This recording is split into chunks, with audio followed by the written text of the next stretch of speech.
The phone rang while I was still standing in the parking lot, watching the office windows glow like a row of indifferent eyes. I didn't answer it. I already knew who it was. Her boss. The man she had kissed under the chandelier an hour ago, laughing like the room belonged to him. My wife had looked at me afterward, not with guilt, with pride, as if she'd just won something. I slid into the driver's seat and let the phone vibrate itself into silence. My hands didn't shake. My face didn't change. The mirror showed a man who still knew how to smile at parties. I drove home slowly, carefully.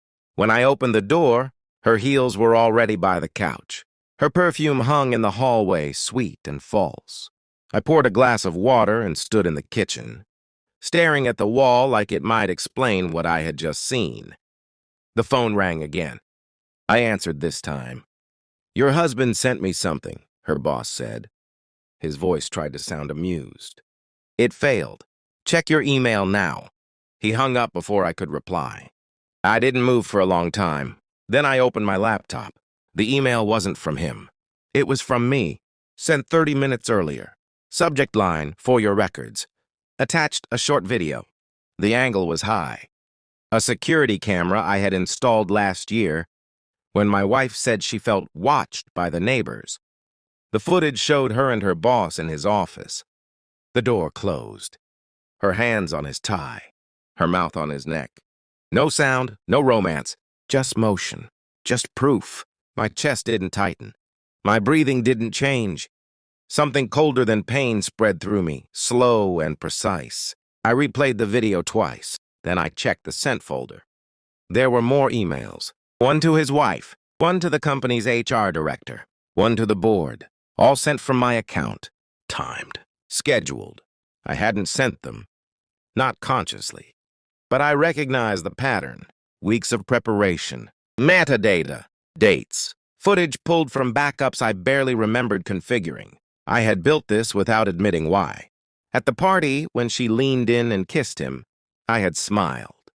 Not because I forgave her, because I had already finished the work. She came home an hour later. Her mood was light, victorious. "Fun night," she said, slipping off her coat. I nodded. In my head, I saw her phone record scrolling in clean columns.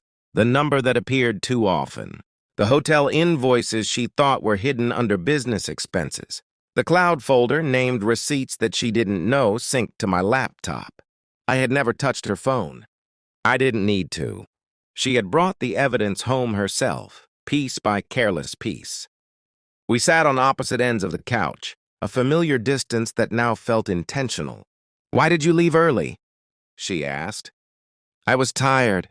Not a lie, just incomplete. I watched her talk. Watched the way her mouth curved when she spoke his name. How easily she justified him.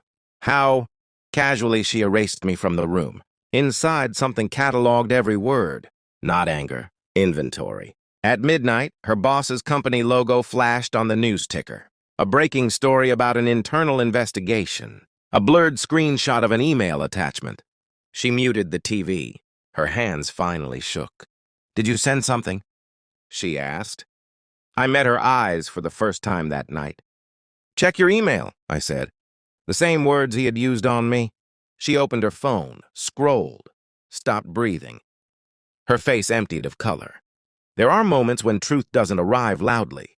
It just sits down and waits. She dropped the phone. "I can explain," she said. I held up my hand, not to stop her. "To measure the distance." "I already know," I said. "When it started." "How long? Where?" Her mouth opened, closed, opened again. I slid my laptop toward her. The folders were labeled by month, photos, logs, transcripts, a copy of the video already circulating in corporate inboxes. "You built this?" she whispered. "No," I said. "You did." "I just organized it." She cried then. Loud, sudden, ugly. I stayed still. There was nothing left to uncover.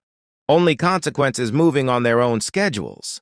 Her boss had lost his job before midnight. His wife had called her, screaming. The board had responded with legal language and distance. My wife reached for me. I stepped back. She collapsed inward as if gravity had remembered her name. The next morning, I forwarded one last email. To her. Subject line, final. Inside was a resignation letter from her company, already acknowledged.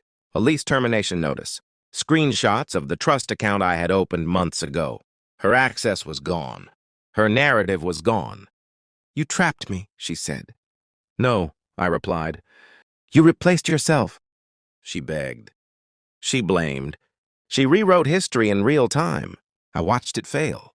The most devastating part wasn't exposure. It was removal. I didn't shout. I didn't accuse. I deleted her from the future with documents and silence. When she left, she took clothes. I kept the truth. Detachment. The house feels larger now. Not emptier, clearer. There are no secrets pacing the hallway anymore. No performance waiting at the door. Her boss sent another message.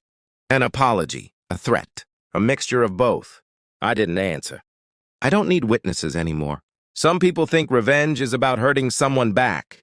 They're wrong. It's about making them understand they were never in control. I walk past the camera in the hallway and don't look up. It isn't watching her anymore. It's documenting the absence. And absence, I've learned, is the most honest verdict. She kissed her boss in public. I erased them in private. That's the difference between impulse and intention, between noise and precision, between love and leverage. I close the door behind me and don't check if she's still outside.